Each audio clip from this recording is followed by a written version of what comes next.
This is the MotoMaster Nautilus Recreational Power Pack.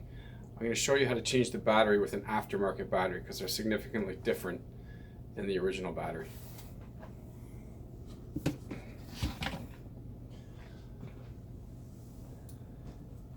So here's two batteries. The one on the right is the one that came out of the power pack, and the one on the left is the replacement battery. The original one's 33 amps, replacement one's 35 amps, which could give you a little more run time. You could probably even upgrade to a 39 amp battery if you wanted to. So the differences here, as you can see, is the reverse polarity. The positives on this side, and then on the aftermarket battery, the positives on the left, and vice versa.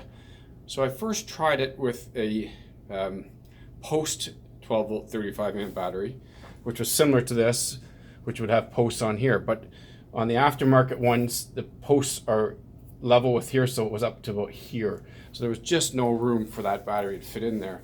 But it does work with the internal thread battery, because that gives you the same clearance when you have to close the pack.